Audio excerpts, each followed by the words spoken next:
Now we'll discuss the last and the first point, that is Eid al-Adha or Youm Nahr. That is the day of sacrifice.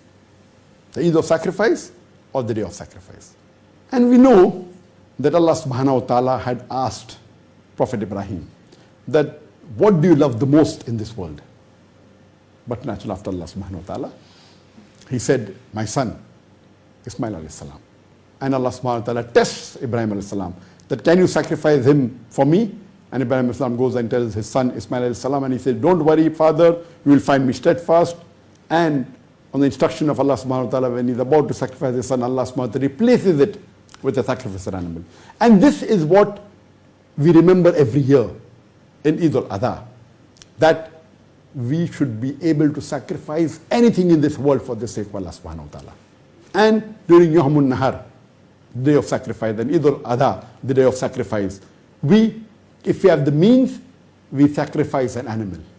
For one person it is a goat, or if you want to do a big animal like a cow or a camel, it can be for 7 people. And it's mentioned in Surah Hajj, chapter number 22, verse number 37. It is not their meat or blood that reaches Allah subhanahu wa ta'ala, but it is a piety which reaches Allah subhanahu wa ta'ala. So we don't sacrifice so that the blood and the meat reaches to Allah subhanahu wa ta'ala, but we do it for our taqwa. Our piety should reach Allah subhanahu wa ta'ala. And what do we do? With the sacrifice, when we sacrifice the animal, we distribute it amongst the poor people, amongst the friends, amongst the relatives, and keep some for ourselves. Normally it is recommended that minimum 1/3 should be given to the poor people, 1/3 to the family and friends, and the maximum you can keep yourself is 1/3. This is the practice. Let me tell you the salient features that should be done on Eid al-Adha or Youm Nahr. Number 1, that have a bath early in the morning. Number 2, put perfume on yourself. It's a sunnah. Number 3 is that wear the best of your clothes. Number 4, say the takbirat. Number 5, preferable, do not eat anything before the Eid prayer. Number 6, go to pray early. Number 7, that it is recommended that all the women, including the children, including the menstruating women, should go for the Eid Salah, even if they don't have to offer Salah or they don't have to go to the Musalla. And when you come back from Eid prayer, see to it that you take another route, not the same route in which you went for the Eid Salah. And preferable to pay Eid Salah in a Musalla, in an open ground, which is called as Eidgah. Now what is the reason that our beloved Prophet ﷺ recommended that all the women and the children, including the menstruating women, should go for the Eid Salah, even if they don't have to offer Salah, even if they don't have to go and pray? What is the reason? Why did the Prophet say that you go from one route and when you come back take the other route? Why did he say that pray in a large place Eidgah? For all this we come to know that the reason is so that it boosts the morale of the Muslims. Normally we Muslims offer 5 times Salah congregation in the mosque.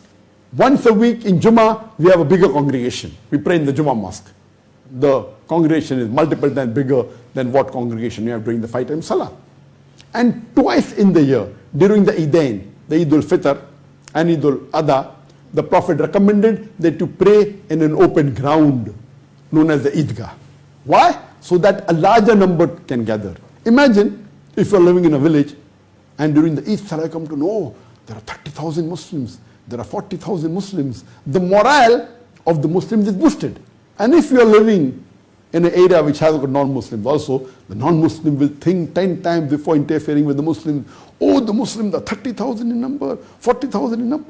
Imagine if you're living in a big city and if you pray in one Eidgah in which 100,000 gather or a few 100,000 gather. Imagine the scenario. It will boost up the morale of the Muslims. And at the same time would give a non-Muslim a thought that they better not interfere with the Muslims. This is the psychology, what is the reason that the beloved Prophet ﷺ even told the women and the children to go, even the women if they're menstruating. When you go through one way, come through the other way, not the same way. Why? So that the other people in the other locality of that village, or of that town, or that city know, the Muslims are going in large numbers. If you go through route A, come back through route B, so that the people of route A also come to know, the people of route B also come to know that Muslims are in large number. The next important point, when you come back, if you have the means, you sacrifice an animal, if Allah has given you the means. Later on, you go and meet your family friends. It's the day of celebration. And when you meet, the greeting is, تَقَبَّلَ اللَّهُ مِنَّا وَمِنْكُمْ. May Allah subhanahu wa ta'ala accept the good deeds from us and from you. Normally, in India, Pakistan, they say Eid Mubarak or other words. The sunnah is to wish, تَقَبَّلَ اللَّهُ مِنَّا وَمِنْكُمْ. Oh Allah, accept the good deeds from us and from you. You can say Eid Mubarak. It is mubah. But the right thing is as the Prophet and the Sahabas wished each other. And the day of Eid, this should be a day of celebration. Be happy, be cheerful.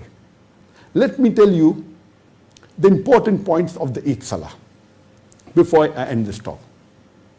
There are 14 important points of Eid Salah. Number one, the Eid Salah is fard for every Muslim who is an adult and who's sane, male or female.